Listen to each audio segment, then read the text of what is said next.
ওম নমো ভগবতে বাসুদেবায়। জয় শ্রীকৃষ্ণ। রাধে রাধে। নমস্কার, আমি দীপা।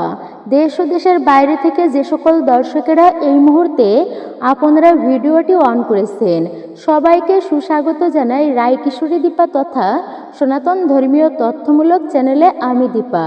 সকলে কেমন আছেন?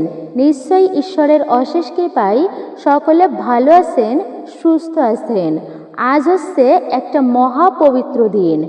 একাদশী ব্রত হচ্ছে মহাপবিত্র, আর এই একাদশী ব্রতের পরের দিন মানে পারণের দিন, সেটিও কিন্তু অত্যন্তই পবিত্র।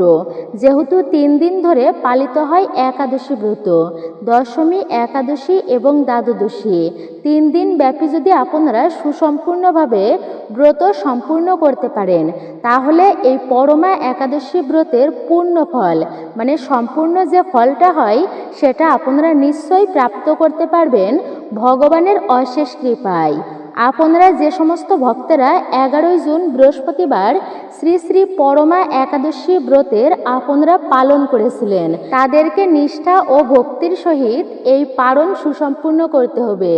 পারণ আপনারা কিভাবে করবেন আর কিভাবে পালন করলে তার পুণ্যফল অধিক অধিক গুণ বৃদ্ধি পায়, বলা হয়েছে এই পরমা একাদশী ব্রত যদি সুসম্পূর্ণভাবে আপনি সম্পূর্ণ করতে পারেন, তাহলে মোক্ষ পর্যন্ত প্রাপ্ত হবে।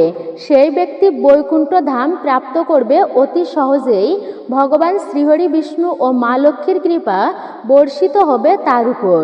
একেতে একাদশী ব্রত পবিত্র, তারপরেও বলা হয়েছে 3 বছর পর এই পরমা একাদশী ব্রত এসেছে, মানে পুরুষোত্তম মাসের শেষ একাদশী ব্রত। মহা সুযোগ এটা ভক্তদের জন্য। ভগবান কৃপা করেছেন বিশেষ করে এই পরমা একাদশী ব্রতে। স্বয়ং ভগবান তার নাম অনুসারে এই মাসের নাম রেখেছেন পুরুষোত্তম মাস। তাহলে বুঝতেই পারছেন যে এই মাসটা কতটা গুরুত্বপূর্ণ। অনেকেই কিন্তু এই মাসকে অশুভ বলে থাকেন। মূলত এই মাসটার মতো শুভ কিন্তু আর কোনো মাস নেই। ভগবান বলেছেন যে আমার সমস্ত মাসের মধ্যে এই মাসটাই হচ্ছে সর্বশ্রেষ্ঠ। তাহলে বুঝতে পারছেন যে এই মাসে ধর্মীয় কার্য করলে আপনি কতটা পুণ্যফল অর্জন করবেন। আর বলা হয়েছে সম্পূর্ণভাবে যদি এই একাদশী ব্রতের পালন আপনারা সঠিকভাবে করতে পারেন, ব্রত সুসম্পূর্ণ সঠিকভাবে যদি আপনারা নিয়ম মেনে পালন করতে পারেন, তাহলে আপনারা অনেক গুণ পুণ্যফল লাভ করবেন এবং আপনার অতীতের পাপ কর্মের ফল ক্ষয় হয়ে যাবে। এবং বলা হয়েছে গোদান করলে যে পুণ্যফল লাভ হয় সেই পুণ্যফল প্রাপ্ত করা সম্ভব। অশ্বমেধ যজ্ঞ, রাষ্ট্র যজ্ঞ, গোমেধ যজ্ঞ, সমস্ত যজ্ঞের পুণ্যফল প্রাপ্ত সম্ভব শুধুমাত্র এই একটি একাদশী ব্রত ভক্তি এবং নিষ্ঠার সহিত পালন করার ফলে। আপনারা শ্রবণ করবেন যে সকল ভক্তরা এই 11 জুন বৃহস্পতিবার আপনারা এই পুরুষোত্তম মাসের শেষ একাদশী ব্রত পরমা একাদশী ব্রত পালন করেছিলেন, আপনারা শ্রবণ করবেন যে এই পারণের দিন মানে 12 জুন শুক্রবার পারণ আপনারা কোন সময়ে করবেন। সঠিক সময়ে যদি পারণ কার্য সুসম্পূর্ণ না করতে পারেন, তাহলে কিন্তু ব্রতের কোনো পূর্ণ ফলাফল আপনারা প্রাপ্ত করতে পারবেন না। তাই নিয়ম মেনেই এই দিনটি অতিবাহিত করতে হবে। এই দিনে আপনারা কি কি খাবার খাবেন, ভুলেও খাবেন না কোন খাবারগুলি, আর এই দিনে বাড়িতে কোন জিনিসগুলো আনা অত্যন্তই শুভ হবে আপনাদের জন্য। যদি আপনারা এই পরমা একাদশীর পালনের দিন এই একটি জিনিস কাউকে দান না করেন, তাহলে কিন্তু আপনার পালনে মহা অপরাধ লাগবে, অর্থাৎ আপনার পালন কার্য সুসম্পূর্ণ হবে না, আপনি পাপের ভাগী হবেন। তাই ভুলেও কিন্তু আপনারা কিছু কাজ রয়েছে যা এই দিনে করবেন না, এবং কিছু কাজ আছে যা অবশ্যই আপনাকে এই দিনে করতে হবে। এরই পাশাপাশি থাকছে এই পরমা একাদশীর পরম মহাপবিত্র ব্রত কথা, ব্রত মাহাত্ম্য, যা আজকের দিনের সবাইকে যে কোনো সময়েই হোক একটি বারের জন্য হলেও অবশ্যই শ্রবণ করতে হয়। আর আজকের দিনে কিভাবে আপনারা ভগবানের পূজা অর্চনা করবেন, কিভাবে এই পালন কার্য সুসম্পূর্ণ করতে হবে, সমস্ত কিছুই থাকছে আজকের এই ভিডিওটির মাধ্যমে। আজকের এই ভিডিওটি আপনাদের জন্য খুবই গুরুত্বপূর্ণ হতে চলেছে। নমস্কার, আমি দীপা। আপনারা যে সকল দর্শকেরা আমাদের চ্যানেলের ভিডিওটি দেখছেন সবাইকে সুস্বাগত জানাই। সবার কাছে চিরকৃতজ্ঞ। আপনারা অবশ্যই আমাকে সাপোর্ট করেছেন এই জন্য এবং আমাদের পাশেই আছেন। শুরু থেকে শেষ পর্যন্ত ভিডিওটি অবশ্যই আপনারা মনোযোগ ও ভক্তির সহিত শ্রবণ করবেন। অসম্পূর্ণ শ্রবণ করতে নেই। শ্রবণম মঙ্গলম, শ্রবণে মঙ্গল সাধিত হয়। তাই আপনি যদি ভক্তি মনে শ্রবণ করেন তাহলে উপকারটা আপনারই হবে। আপনি এই ভিডিও থেকে সমৃদ্ধ হবেন, উপকৃত হবেন। ভিডিওতে অবশ্যই একটি লাইক করবেন এবং কমেন্টে জয় শ্রীকৃষ্ণের জয়, জয় শ্রী বিষ্ণুর জয় অথবা আপনার গুরুদেবের নামটি একটি বারের জন্য হলেও লিখে জানাবার জন্য বিনীত অনুরোধ জানাচ্ছি। আপনারা অবশ্যই চ্যানেলটি সাবস্ক্রাইব করবেন এবং পাশে থাকার নোটিফিকেশন বেল আইকনটি প্রেস করে রাখবেন। একজন সনাতনী বোনকে আপনারা সাপোর্ট করবেন আমি আশা রাখছি। তাহলে চলুন প্রবেশ করি আজকের মূল ভিডিওতে। ভিডিওটি একদমই স্কিপ করবেন না, সম্পূর্ণই মনোযোগ সহকারে আপনারা শ্রবণ করুন। পারণ, হ্যাঁ, পারণকে অনেকে আবার গুরুত্বের সহিত দেখে না, কিন্তু পারণকে খুবই গুরুত্বের সহিত দেখা উচিত প্রত্যেকেই। পারণ কিন্তু ব্রতের একটা মহামূল্যবান এবং অত্যন্তই তাৎপর্য ও গুরুত্বপূর্ণ বলা হয়েছে পারণকে। পারণ মূলত হচ্ছে ব্রত ভঙ্গ করার সময়কেই বলা হয়েছে পারণ। অনেকেই জানেন না যে পারণটা কি। আসলে আপনি যখন ব্রত সম্পূর্ণ রেখেছেন, পরের দিন যখন আপনি সঠিক সময়ের মধ্যে সেই ব্রতর ভঙ্গ করবেন, মানে উপবাসটা ভঙ্গ করবেন, সেই উপবাস ভঙ্গ করার যে সময়টুকু সেটাকেই বলে পারণ। তাহলে নিশ্চয়ই বুঝতে পারছেন পারণটা কি। সংসারের দারিদ্রতা দূরীভূত করতে হলে আপনি অবশ্যই মনোযোগ সহকারে আজকের ভিডিওটি শ্রবণ করুন এবং এই কার্যগুলি করবেন। তাহলে অবশ্যই ভগবানের কৃপায় আপনার সংসারের দারিদ্রতা দূরীভূত হবে। রোগ ভোগ কখনোই আপনার পিছু লেগে থাকবে না। আর্থিক অভাবনাটনে ভুগতে হবে না আপনাকে। স্বয়ং ভগবান শ্রীবিষ্ণুর অশেষ কৃপা বর্ষিত হবে আপনাদের উপর। জীবনে কি কখনো এমন এসেছে যখন মনে হয়েছে চারিদিক থেকে কেবল শুধুমাত্র অন্ধকারই আর অন্ধকার, আপনার সামনে কখনোই আলোর পথ আসেনি, ঘনিয়ে এসেছে অন্ধকার? আপনি হয়তো অত্যন্তই সৎ, কঠোর পরিশ্রম করেছেন, একজন সৎ ব্যক্তি, কিন্তু তবুও কিছুতেই আপনি উন্নতি করতে পারছেন না। ঋণ, দারিদ্র এবং নিত্যদিনের যে হাহাকার জীবনে একবারেই যেন সব কিছু ঘিরে রয়েছে। যদি এমনটা হয়ে থাকে তবে বিশ্বাস করুন আপনাদের এই ভিডিওটি উপকারে আসবে। যদি এমনটা আপনার সাথে হয়ে থাকে তাহলে ভগবান শ্রীকৃষ্ণের বলা কিছু নির্দিষ্ট নিয়ম রয়েছে যেগুলি পালন করলে অবশ্যই আপনি তা থেকে মুক্ত লাভ করবেন। কারণ আমাদের হিন্দু শাস্ত্রে, বিশেষ করে পদ্মপুরাণে এমন একটি অলৌকিক পরম শক্তিশালী ব্রতের কথা বলা হয়েছে যা পালন করলে মানুষের জীবনের চরম থেকে চরমতা, দারিদ্রতার নিমিষের মধ্যেই তা ভস্মীভূত হয়ে যায়। তাই সনাতন ধর্মের একাদশী বলা হয় সমস্ত ব্রতের রাজা একাদশীকে। কিন্তু আজ আমরা সেই একাদশীর কথা জানব, যা কোনো সাধারণ একাদশী নয়। এটি বছরে কিন্তু বারবার আসে না, এটি আসে দীর্ঘ 3 বছর পর। 32 মাস অপেক্ষা করার পর মলমাস তথা পবিত্র মলমাস বা পুরুষোত্তম মাস আসে। আর এই পরমা একাদশী সেই মাসেই অত্যন্ত ফলদায়ী হয়ে ওঠে, যার কারণে এই একাদশীর নাম হয়েছে পরমা একাদশী। আপনারা যে সকল ভক্তেরা ভক্তি ও নিষ্ঠার সহিত এই ব্রতটি পালন করেছেন বা আপনারা যারা পালন করতে পারেননি তাদের জন্য কিন্তু ভিডিওটি গুরুত্বপূর্ণ। এতে আপনার পরিবারে সুখ, সমৃদ্ধি এবং ধন লাভের বিশেষ মনস্কামনা পূরণের এক বিশেষ একাদশী ব্রত হচ্ছে এটি। শাস্ত্রে উল্লেখ আছে এই ব্রতে ধনরাজ কুবের মহাদেবের কৃপায় তার বিপুল ঐশ্বর্য তিনি লাভ করেছিলেন। আজ আমরা শুনব সেই বিশাল কাহিনী। প্রাচীনকালে এক অত্যন্ত দারিদ্র ব্রাহ্মণ দম্পতি ছিল। তাদের জীবনে দুর্ভাগ্য ছাড়া আর কিছুই ছিল না। এই একাদশী ব্রতের প্রভাবে রাতারাতি বদলে গিয়েছিল তাদের জীবন, তাদের ভাগ্য। তাই আপনারা যারা সুখ, শান্তি, সমৃদ্ধি কামনা করতে চান এবং শ্রীহরির অনন্ত কৃপা লাভ করতে চান তারা আজ এই পবিত্র পরমা একাদশী ব্রতের পারণ ভক্তি ভরে আপনারা এই দিনে শ্রবণ করুন সেই সমস্ত বিষয়েই পরমা একাদশীর বিষয়ে। আপনারা অর্ধ শ্রবণ করে কিন্তু ভিডিওটি সেরে যাবেন না। আজ হচ্ছে 12 জুন শুক্রবার দিন, পরমা একাদশী ব্রতের পারণের দিন। শ্রী শ্রী পরমা একাদশী ব্রতের পারণ সুসম্পূর্ণ হবে আজকের মতো এই পবিত্র দিনে, যেটি জ্যৈষ্ঠ মাসের কৃষ্ণ পক্ষের 11তম দিনে পালিত হয়েছিল। এই ব্রতটি অর্থাৎ 11 জুন বৃহস্পতিবার দিন পালিত হয়েছিল এই পরমা একাদশী ব্রত। মানব জীবনের দুঃখ কষ্ট এবং অভাবনাটন আসা অত্যন্তই স্বাভাবিক ব্যাপার, কিন্তু শাস্ত্রে বলা হয়েছে চরম বিপদের দিনে যিনি ভগবানের নাম স্মরণ করেন ঈশ্বর তাকে কখনোই নিরাশ করেন না, খালি হাতে তাকে কখনোই ফেরান না। আজ আমরা এমন একটি ব্রত কথা শুনব যা অত্যন্তই দুর্লভ। 3 বছর পর আসা এই ব্রতটি, আর এই ব্রতের ব্রত কথা আমরা ভক্তিতেই শ্রবণ করব। মলমাস বা পুরুষোত্তম মাসের কৃষ্ণ পক্ষের একাদশীকে বলা হয় পরমা একাদশী। স্বয়ং কুবের দেব তিনি এই ব্রতটি পালন করেছিলেন, যার কারণে প্রচুর ঐশ্বর্য এবং তিনি অনেক দান পেয়েছিলেন। এই ব্রতটি কিন্তু আসলে একটু ভিন্ন রকম, একেবারেই সেই প্রাচীনকালের কাম্পিল্য নগরের সেই বিশেষ কাহিনী। কাম্পিল্য নগরে সেই ব্রাহ্মণ দম্পতি বাস করত।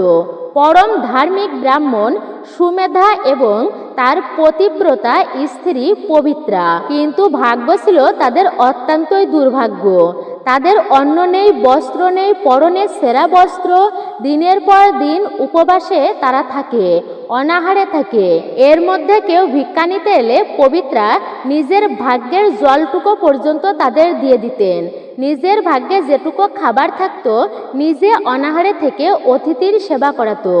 একদিন চরম দারিদ্রতা তাদেরকে ঘিরে ধরে। সেই দারিদ্রতা সহ্য করতে না পেরে সুমেধা তার বাত ভেঙে গেল। সুমেধা বলল, হে পবিত্রা, আর কত আমরা সহ্য করব? আর তো সহ্য হচ্ছে না। তুমি একবার নিজের দিকে তাকিয়ে দেখো।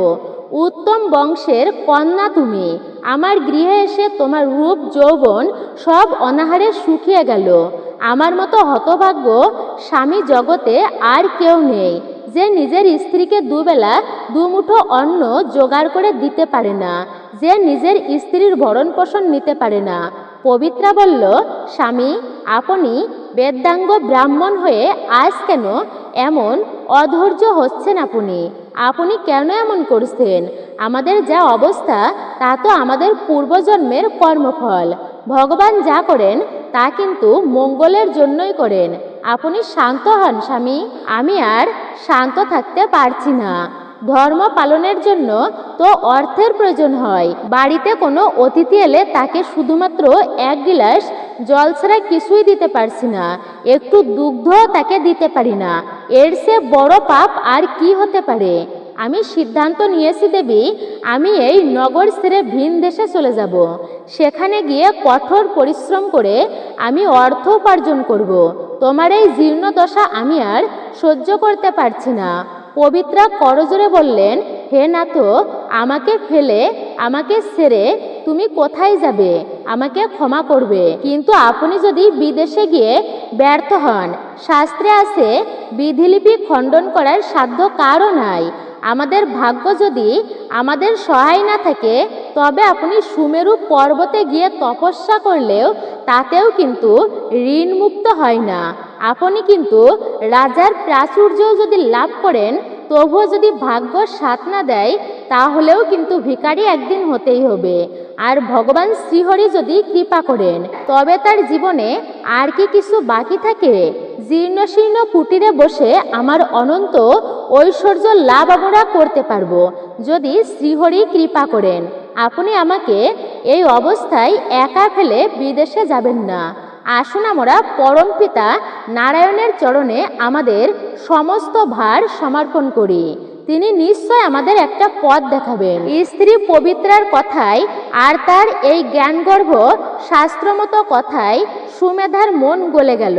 সে ভাবল, আসলেই তো পবিত্রার কথায় অনেক যুক্তি আছে, সে তো সঠিকই বলেছে। তার মোহ ভঙ্গ হলো। তিনি শান্ত হয়ে বিদেশে যাওয়ার চিন্তা ত্যাগ করলেন এবং ভগবান শ্রীহরির ধ্যানে মগ্ন হলেন। ভগবান তার ভক্তদের কষ্ট বেশি দিন দেখতে পারেন না। হঠাৎ একদিন দুপুরবেলা তাদের সেই জীর্ণ কুটিরের সামনে এসে উপস্থিত হলেন পরম পূজনীয় মহিষী কৌণ্ডিন্য। মহিষীকে দেখে স্বামী স্ত্রী উভয়েই আনন্দে তারা আত্মহারা হলেন। সুমেধা বললেন, আসুন প্রভু আসুন, আজ আমার জীর্ণ কুটিরে আপনার পদধূলিতে সেই জীর্ণ কুটির পবিত্র হলো। দেবী পবিত্রা দ্রুত মুনিবরের চরণ ধোয়ার জন্য ব্যবস্থা করলেন। তিনি জল নিয়ে এলেন। পরম যত্নে পবিত্রা দেবী মহিষীর পা ধুয়ে দিলেন এবং ঘরে থাকা সামান্য বন্য ফলমূল দিয়ে আতিথেয়তা করলেন। তাদের এই আতিথেয়তায় অকৃত্রিম ভক্তিতে মহিষী অত্যন্তই প্রসন্ন হলেন। মহর্ষি কৌণ্ডিন্য বললেন, হে সুমেধা, হে দেবী কল্যাণী পবিত্রা, তোমাদের এই নিষ্কাম আতিথেয়তায় আমি অত্যন্তই প্রীত হয়েছি। তোমরা কি নিদারুণ কষ্টের মধ্য দিয়ে যাচ্ছ? তোমাদের মনে যদি কোনো জিজ্ঞাসা থাকে তাহলে অবশ্যই আমাকে তা করতে পারো, নিঃসংকোচে আমাকে বলো। পবিত্রা বললেন, হে দয়াময় মুনিবর, আপনি অন্তর্যামী, আপনি সবই জানেন। আমাদের দারিদ্র ও হাহাকার আপনার অজানা নয়। আমার স্বামী আমার কষ্ট দেখে সে বিদেশে যেতে চেয়েছে। সেখানে গিয়ে অর্থ উপার্জন করে পরিশ্রম করতে চেয়েছিল, কিন্তু আমি তাকে ঈশ্বরের দোহাই দিয়ে আটকে রেখেছি। দয়া করে আমাদেরকে এমন কোনো ব্রত বা উপায়ের কথা আপনি বলে দিন, যা পালন করলে আমাদের এই দুর্ভাগ্য, দারিদ্রতা সমস্ত কিছু চিরতরে দূর হয়ে যাবে। আমরা যেন ভগবান শ্রীহরির অনন্ত কৃপা লাভ করতে পারি। প্রভু আমাদেরকে অবশ্যই সেই পথ আপনি দেখিয়ে দিন, উদ্ধার করুন আপনি। দেবী পবিত্রার কথা শুনে মহর্ষি অত্যন্তই স্নিগ্ধ হাসি দিলেন। মহর্ষি কৌণ্ডিন্য বললেন, হে দেবী, তোমরা আর ক্রন্দন করো না। তোমাদের দুঃখের দিন এবার শেষ হবে। তোমাদের এই দুঃখের অন্ধকার পার হয়ে প্রভাত হতে চলেছে। শোনো, বর্তমান চলেছে পুরুষোত্তম মাস বা মল মাস। এই মাসকে অনেকেই অশুভ বলে থাকেন, কিন্তু এই মাস খুবই পবিত্র। এই মাসের কৃষ্ণপক্ষের একাদশী তিথি পরমা একাদশী নামে ত্রিভুবনে বিখ্যাত। এই একাদশী ব্রত তোমরা স্বামী স্ত্রী উভয়ে মিলেই অত্যন্ত নিষ্ঠা ও ভক্তির সাথে ব্রতটা পালন করবে। সুমেধা বিনয়ের সাথে বললেন, হে প্রভু, হে দয়াময়, দয়া করে এই ব্রত, পূর্ণ ব্রতের নিয়মকানুন আমাদের সাথে বিস্তারিতভাবে আপনি বলুন, তাহলে আমি কৃতার্থ হব, আমরা ধন্য হব। মহর্ষি বললেন, শোনো সুমেধা, একাদশীর আগের দিন অর্থাৎ দশমীর দিন একবেলা মানে একবেলা সাত্বিক আহার গ্রহণ করবে, সংযম পালন করবে। সেই দিনে একাদশীর দিনে ব্রাহ্ম মুহূর্তে ঘুম থেকে উঠে স্নান কার্য সুসম্পূর্ণ করে ভগবান শ্রীহরির নাম সংকল্প গ্রহণ করবে। সেই দিনে সারা দিন নির্জলা উপবাস থেকে কেবলমাত্র ভগবানের নামই জপ করবে। রাত্রে কোনোভাবে নিদ্রা যাবে না। রাত্রি জাগরণ করে শ্রীমদ্ ভগবত গীতা ভাগবত পাঠ, হরিনাম সংকীর্তন করবে। এরপর পরের দিন দ্বাদশীর তিথির সময় অর্থাৎ পারণের দিন 12ই জুন শুক্রবার পারণ, এই পরমা একাদশীর পারণ 2026 সালে। আর এই পরমা একাদশীর পারণের দিনে ব্রাহ্মণকে তোমরা ভজন করাবে, তারপরে তোমরা নিজে অন্ন গ্রহণ করবে। মহর্ষি এই বিষয়ে সবিস্তারে বর্ণনা করে বললেন, জেনে রাখো, এই ব্রতের প্রভাবে স্বয়ং ধনরাজ কুবের মহাদেবের কৃপায় সে প্রচুর পরিমাণ ধনসম্পদ, বিপুল ঐশ্বর্য লাভ করেছিলেন। সত্যবাদী রাজা হরিশ্চন্দ্র তার রাজ্য পর্যন্ত হারিয়ে গিয়েছিল, অর্থাৎ রাজ্য পর্যন্ত দান করেছিলেন স্ত্রী পুত্রকে। তিনি এই ব্রত পালনের ফলে সমস্তটাই ফিরে পেয়েছিলেন। তোমরা সম্পূর্ণ ভক্তি ভরে এই ব্রতটি পালন করো, তোমাদের সমস্ত দারিদ্রতা ভস্মীভূত হয়ে যাবে। এই শুভ সংবাদ দিয়ে মহর্ষি কৌণ্ডিন্য তাদের আশীর্বাদ করে সেখান থেকে তিনি প্রস্থান করলেন। নির্দেশ মতো সুমেধা এবং পবিত্রা অত্যন্ত নিষ্ঠা ও ভক্তির সাথে পরমা একাদশীর ব্রতটি পালন করলেন। দশমীর দিন থেকে সংযম, একাদশীর দিন সম্পূর্ণ উপবাস এবং সারা রাত্রি জেগে থেকে তারা পরের দিন ভগবান শ্রীহরির নাম সংকীর্তন করলেন একাদশীর রাত্রি জাগরণ করে। পরের দিন দ্বাদশী তিথিতে তারা স্নান করে সেই দিনও খুব সকাল সকাল ঘুম থেকে উঠে তারা স্নান কার্য সুসম্পূর্ণ করলেন। তারপর ভগবান শ্রীহরি বিষ্ণুর পূজা অর্চনা করলেন, মা লক্ষ্মী দেবীর পূজা অর্চনা করলেন। পূজা সম্পূর্ণ করে তারপর তারা পারণের জন্য প্রস্তুতি নিলেন। আর এই দিনে স্নানের সময় মানে পারণের দিনে স্নানের সময় অবশ্যই আপনারা স্নানের জলে একটুকু গঙ্গা জল, একটি তুলসীপত্র বা কালো তিল আপনারা মিশিয়ে নিতে পারেন এবং আপনি আপনার আশেপাশে যদি কোনো পবিত্র নদী থাকে তাহলে সেখানে গিয়েও স্নান করে আসতে পারেন। তাহলে বলা হয়েছে অত্যন্তই পুণ্য অর্জিত হবে। বিশেষ এবং শুভ দিনে পবিত্র নদীতে স্নান তা মহাস্নান বলেই তা পরিণত হয়। মহাস্নান বলা হয়েছে এই বিশেষ দিনকে। আপনারা পারলে অবশ্যই স্নান করে আসবেন। আর যদি এগুলো না পারেন তাহলে অবশ্যই আপনারা যখন স্নান করবেন 3 বার মা গঙ্গার নাম উচ্চারণ করবেন, তাহলেই পূর্ণ স্নানের সমান বলা হয়েছে। গঙ্গা স্নানের সমান বলা হয়েছে। আপনি অবশ্যই স্নানের সময় মা গঙ্গার নাম স্মরণ করেই স্নান কার্য সুসম্পূর্ণ করবেন।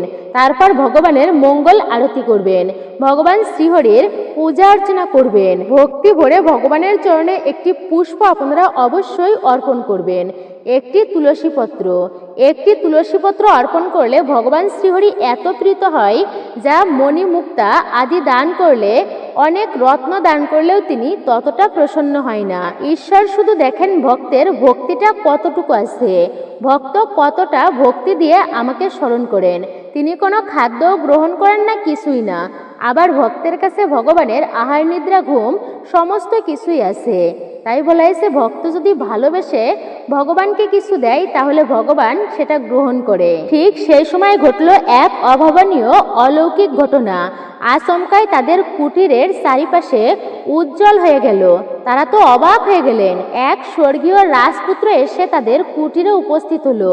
স্বর্গীয় দূত বললেন, হে সুমেধা ব্রাহ্মণ ও ব্রাহ্মণ পত্নী পবিত্রা, তোমাদের প্রতি আমরা অত্যন্তই প্রসন্ন হয়েছি।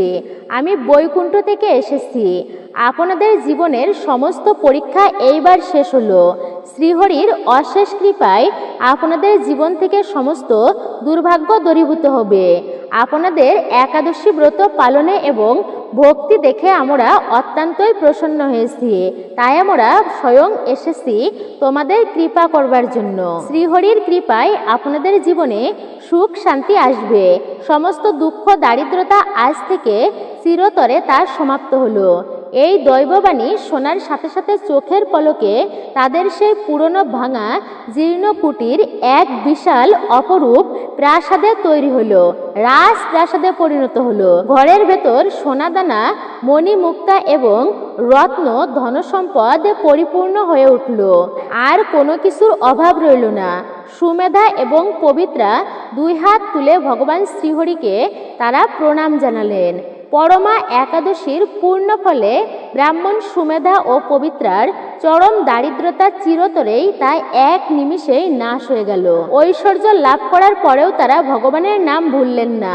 জীবনযাপন করে প্রচুর দান ধ্যান করেন তারা, সুখে শান্তিতে জীবনযাপন করে অন্তিমকালে সশরীরে ভগবান শ্রীহরি বিষ্ণু তাদেরকে বৈকুণ্ঠ ধামে নিয়ে গেলেন। মহর্ষি বললেন, যে ব্যক্তি পরমা একাদশীর ব্রতকথা ভক্তি ভরে পাঠ বা শ্রবণ করেন বা অন্যকে তার শ্রবণ করিয়া শোনান, জীবনে কখনো তার অন্যের অভাব হয় না, ধন সম্পদের অভাব হয় না। চরম দারিদ্র ব্যক্তিও যদি তার শ্রবণ করে বা পাঠ করে তার জীবনে অখণ্ড সুখ লাভ হয়।